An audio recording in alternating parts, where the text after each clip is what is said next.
Today serves as a celebration and highlights the Native communities that have always been here, strong and resilient. I believe this is going to be one of the most critical times in our lifetimes, long-standing, systematic issues that underpin our Indigenous communities. As we lend our voices to those descendants yet to be born, to protect their right to live, and to honor ancestors who speak through our hearts. I am honored and humbled to be here, and the leadership that is standing here beside me and who have stepped forward to do what is necessary in Congress is unspeakable in my memory of how things have been so hard for them. It should never have been. They speak truths. They tell you the violence against our Native women. Even this very day, a Native woman is being violated. Tilly says, we didn't have a place to meet. So, in these hotels in Washington, D.C., they have these big bathrooms and they have couches in these bathrooms. And so we all went to the bathroom and sat on these couches and we created the National Coalition Against Domestic Violence. And Tilly became like I think she was the first president of that organization. So all we do is ask that you acknowledge the sovereignty of our people that provides protection for the violence in our countries. It is not simply to be a Native woman and accept this. And I hear the words of these women and the leaders throughout the country, the national leaders who have come together, who speak on our behalf. Yes, we support and understand the issues for the LBGT and the immigration and our other sisters out there. We have stood together since '94. We have chosen as women of this country to stand together as a people to make this a possibility. The first professional job that I had was at the Justice Department in the Office on Violence Against Women, and probably some of the most messy scenarios that I guess anyone could find themselves in. Coming out of the Justice Department and coming home to create my own nonprofit, which eventually provided technical assistance to Native women's organizations and providing that technical assistance and training. Having worked in DC, in the Department of Justice, in the Office on Violence Against Women, being from my reservation, knowing what that life is like and what the limitations are for women and safety in the safety context, because there was no jurisdiction and because of all of these finger pointing for responsibility of any kind of thing that needed to happen. We first started framing the work that ClanStar, that was the company that I created.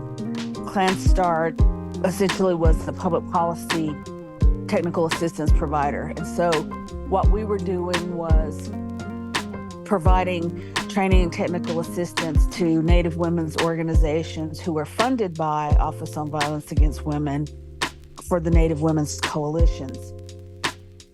What stands out for me, one, besides doing local work on the Pine Ridge Reservation, which is my home, I was also the director of Sacred Circle, the National Resource Center to End Violence Against Native Women. Jackie Agtuka was a consultant for us. She's also working with tribal coalitions. So I think her and Terry actually were moving through the NCAI process to establish the task force. We established Sacred Circle and eventually became the 5th National Resource Center. And ultimately, of course, through VAWA, they created a whole network of institutes and I believe a couple of more resource centers now. Bill Riley was the director of Family Violence Prevention Services. And I remember he called me up and he says, Karen, what am I going to say to the other women of color when they say, how come the Indian women get a National Resource Center and we don't? So we had to talk about sovereignty and our unique historical, political relationship with the United States government as Indian nations. Because, of course, the United States government deals with elected tribal officials and tribal nations. So that was our intent in going to NCAI. I had learned about, it wasn't called a task force at the time, but I had learned from the different relatives, including Tilly, Karen, and Lauren, many others that were before all this, Peggy, Bird, and others that were a part of ClanStar. And ClanStar was helping the work that was going on with the national women's organizations who were doing essentially VAWA for themselves. And you know what these women did? I was so proud of them because they came and I said, make a point to sit with your tribal leadership from your nations where you're located in your regions. And they did. In so doing, they talked to the leadership about this resolution coming forward and that would they consider it. Unbeknownst to the leadership at the time and some of the things that were done, and the beauty of the innocence of working the Congress, the Tribal Sovereign Congress, at that particular moment in time, included the request to suspend the rules. Now, you don't just suspend the rules, but they did. They requested to suspend them, and in so doing, they wanted to present this resolution was urgent, an emergency in nature. And when you go that direction, you get the ears of the leadership kind of waking up and pay attention. We had a lot of leaders open up to us and talk about how they grew up and their personal stories, families where their mother was battered, violence, homicide, suicide. I mean, just, of course, we're all just regular Indians. So we had our officials, we would expect nothing less, that they had regular stories too. We're hoping for future generations, those stories won't detail that level of trauma, but will be more just kind of everyday life without violence, without fear. That's the vision.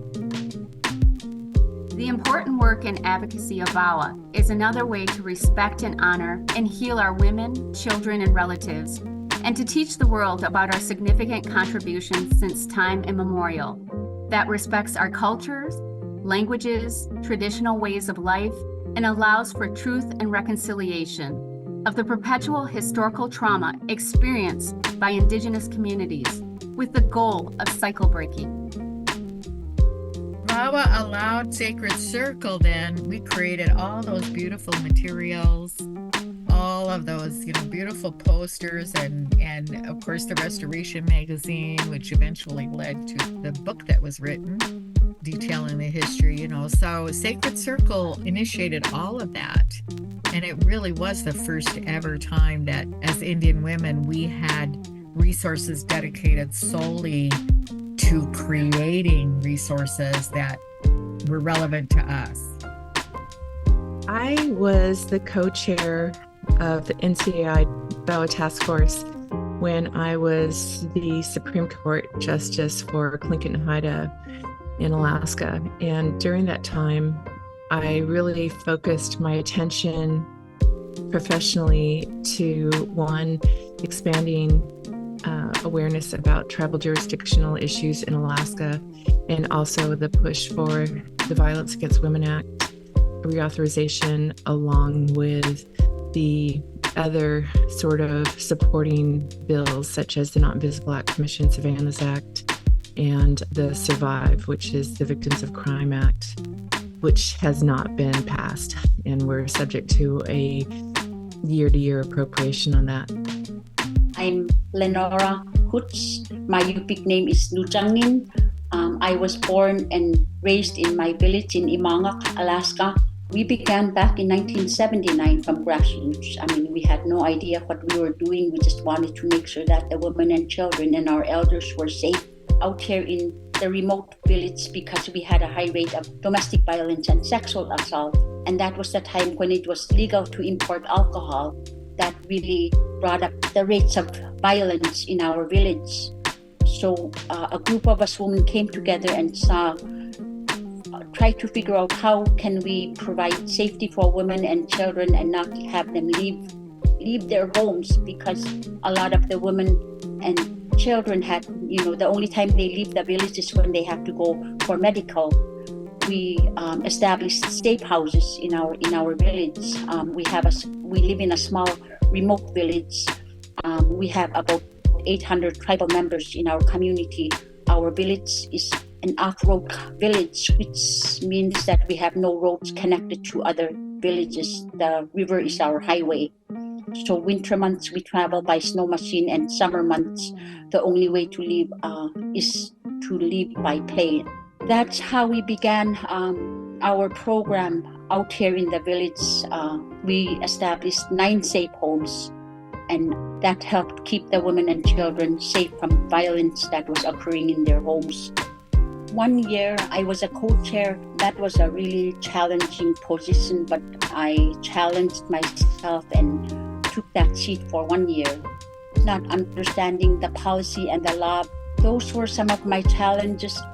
And then when we started learning about the Violence Against Women Act, it was so complex because Alaska was excluded for a long time. And that's something that we really struggled understanding. Why are they excluding Alaska, even though we have 500 plus tribes in the nation and we have the highest number of tribes in Alaska? So that was a really confusing time for me. But we said, well, we'll continue to keep our women safe from grassroots. But when we started getting the federal grants, that's when I started understanding more about VAWA, about what sovereignty is, and we never knew that we had, that was within us and our inherent rights, and learning about laws and policies. So those are fairly new for us, but we know the roots of all this is to protect our women and children any way we can, because violence was never our way of life. We lived in harmony before colonization came, and we bring that up all the time, and that was never shared with us until we started connecting with our Native sisters out in the lower 48, and we started attending these Native conferences that we attend. And I really felt like through our stories, we're starting to make some baby steps on how the policies and the laws affect our villages, and we still need to see many changes made to keep our women and children safe. One, I think they need to stay connected on the grassroots level, be aware of what's going on within their own lands, support their local program. I also think that NCAI is a good mechanism for whether it's supporting whatever kind of legislation or initiating. I think we're starting to get some traction. I don't know how it will play out, but it's pretty significant when you have from the Tribal Law and Order Commission and Act the requirement to provide a report of annual unmet needs. The BIA is required to do that, but yet the president does not request that money in the budget. And so we really have to demand that. We have unmet needs. We have crises and humanitarian crises in our communities. I think NCI has been very supportive in the past of the VAWA Task Force, and I hope that they continue to see the value and the hard work that we do in the task force and continue with staff support, because there are so many issues and so many of us do this work in addition to our regular jobs that if we don't have dedicated staff, then it's really hard to keep the focus and develop that plan and make sure that we're on track with addressing the issues. If there is any hope of altering the future, it will only be when we can understand our birthright and articulate its reclamation. When we look around and see all of us instead of some of us, when we question the inequity, and when we are appalled by the reality of a ruling class that denies not just equality, but universal freedoms and safety for all, then, and only then, we will have the ability for all human beings to live free, equal, housed, nourished, safe, and protected. You and I need strength and joy that comes from knowing that we are loved. With it, we are stronger. With it, we fight and advocate tirelessly. With it, and with it alone, we are able to sacrifice for others. United like never before, we rise together through a united, holistic approach of advocacy, movement building, and fostering a world of justice and equity for all people. As Abigail Echo Hawk so profoundly proclaimed, I will fight until my ancestors come to carry me to the stars.